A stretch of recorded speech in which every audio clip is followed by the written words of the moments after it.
कहानियों की अनोखी दुनिया। लाइक करें, सब्सक्राइब करें मेरे चैनल को और ऐसे ही दिलचस्प अनोखी कहानियां देखते रहें। मजेदार सी कहानियां आपके लिए। एक बार जब मेरा दिल्ली वाला मासी का बेटा आया था तो वो मेरे लिए वो क्या कहते हैं उसे केएफसी, हाँ केएफसी का चिकन लाया था। कितना स्वादिष्ट था वो। उस दिन भी ऐसा ही मौसम हो रहा था। आज भी मेरा वो केएफसी खाने का बहुत मन कर रहा है। सुमन बहू, बाहर तेज हवा चल रही है। जो बोरी हमने झोपड़ी पर लगाई थी वो तेज हवा से उड़ गई है। जरा उन्हें बिन कर ले आ। जी माँ जी। सुमन वो बोरी उठाकर लाती है। तभी उसकी अमीर देवरानी अपने पति के साथ कार में बैठकर केएफसी जाने की तैयारी कर रही होती है। बाहर खड़े सुमन और अपने सास ससुर की तरफ देखकर अंजलि कहती है, वाह कितना सुहाना मौसम है। आज तो हम केएफसी जाकर कुछ अच्छा और लजीज खाएंगे। पर देखो तो कहीं से कुछ जलने की बू आ रही है। कहीं ऐसा तो नहीं मेरे गरीब ससुराल वालों को भी लालच आ रहा होगा केएफसी खाने का। लेकिन इन गरीबों को तो ये भी नहीं पता होगा कि केएफसी होता क्या है। वैसे मेरी भी क्या ही किस्मत है, जब जी चाहूं जाकर खा सकती हूँ। लेकिन मेरी गरीब जेठानी जिसका पति मजदूर है, उसके नसीब में ये सुख भी नहीं। उसकी कोई जरूरत नहीं है देवरानी जी, हम अपने घर में रूखा सूखा खाकर भी बहुत खुश हैं। फिर अंजलि मुंह बनाकर अपने पति के साथ केएफसी चली जाती है। दरअसल अंजलि अमीर घर से थी। अंजलि और नितिन की लव मैरिज हुई थी, जिस कारण वो अपने गरीब ससुराल आते ही उस झोपड़ी से ऊब गई। जिसके बाद उसके पिता ने उसके ससुराल के सामने ही उसके लिए बड़ा घर बनवा दिया, जिसमें वो अपने पति के साथ शिफ्ट हो गई। साथ ही नितिन पढ़ा लिखा था, इसलिए वो अंजलि के पिता की कंपनी में ही बतौर मैनेजर जॉब करने लगा। जबकि बेचारी सुमन का पति पढ़ा लिखा नहीं था, जिस कारण वो मजदूरी करके अपना घर चलाता था। केएफसी खाने के बाद वो कुछ पैक करवा कर घर भी ले आती है। वो घर पहुंचती है तो अपने आंगन में सुमन झाड़ू लगा रही होती है।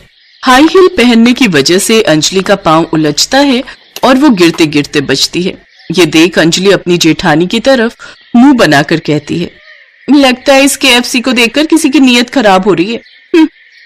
बेचारी सुमन चुप रह जाती है और अंजलि अपने घर के अंदर चली जाती है।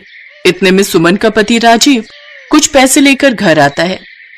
सुमन देखो, आज मैंने एक सब्जी वाले के पास उसकी सब्जी बेचने का काम किया, क्योंकि आज उसकी तबीयत ठीक नहीं थी। इसलिए उसने अपनी कमाई का एक हिस्सा मुझे भी दे दिया। ये देखो 300 रुपए। मन तो मेरा भी आज केएफसी खाने का कर रहा है, लेकिन इन्होंने इतनी मेहनत से ये पैसे कमाए हैं, फिर मैं उनसे ये पैसे कैसे मांग सकती हूँ। किस सोच में पड़ गई सुमन?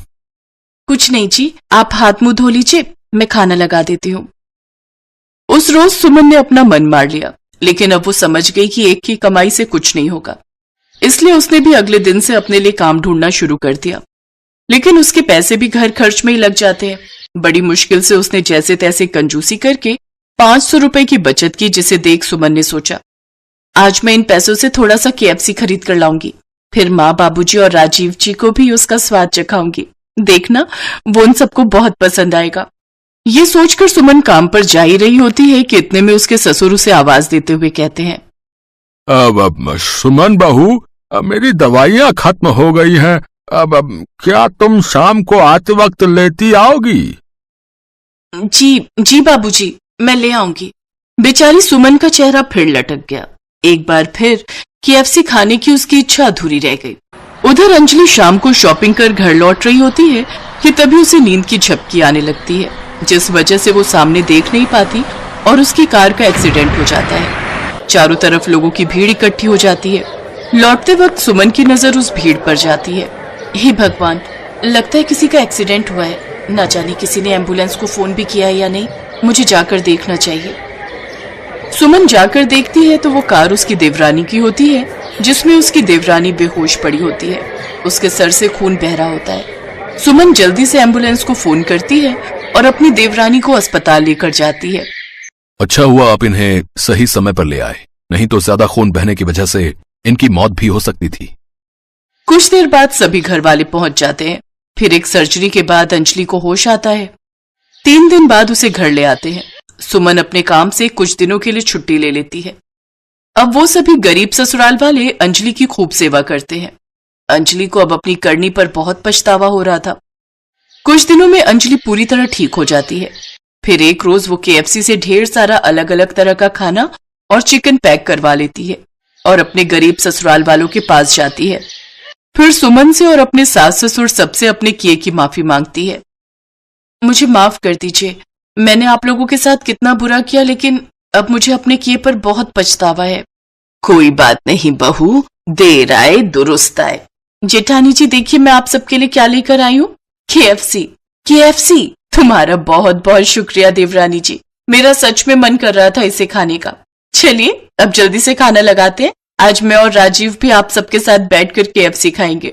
इसके बाद सभी घर वाले मिलकर उस गरीब झोपड़ी में बैठकर एक साथ खुशी खुशी KFC खाना खाते हैं।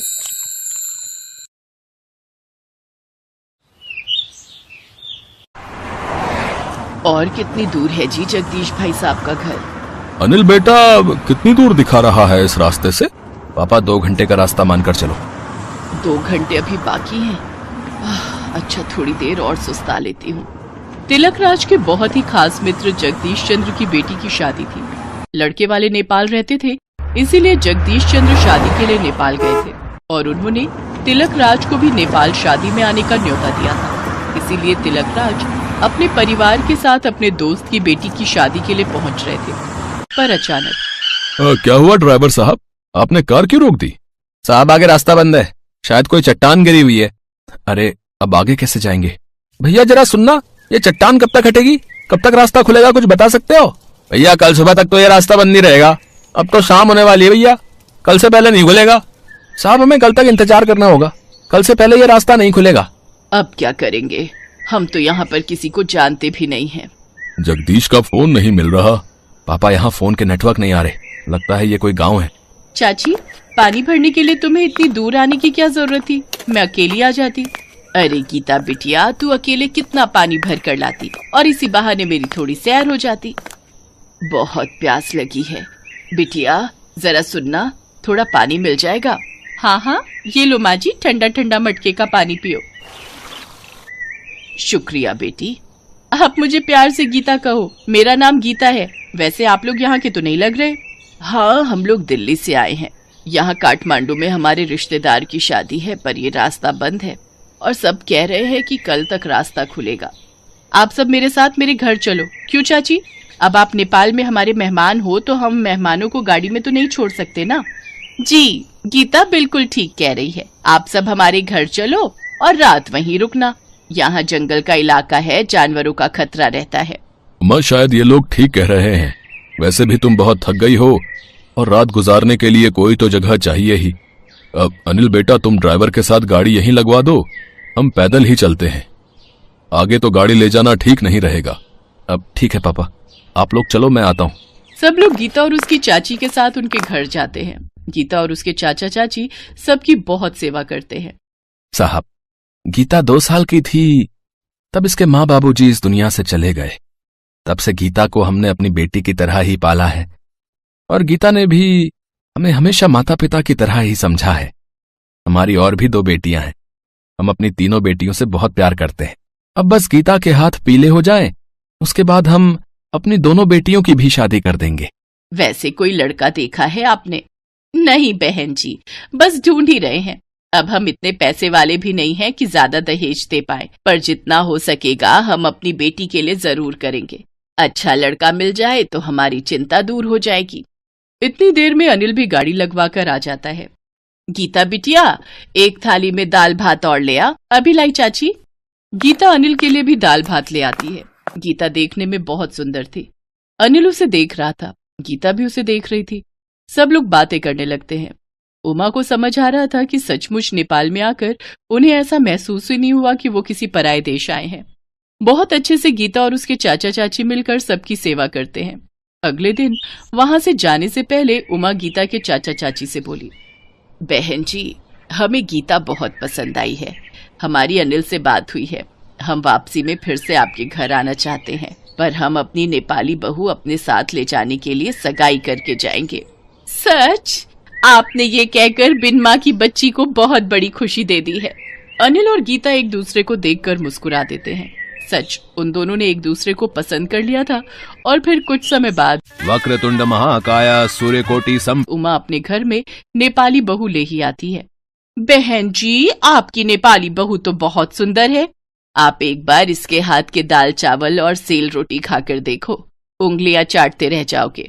हमारी नेपाली बहू ने रसोई संभाली है, अब नेपाल के मशहूर व्यंजन का आनंद लो। लाओ गीता बहू, सबके लिए खाना लगा दो। जी माँ जी, अभी लगाती हूँ।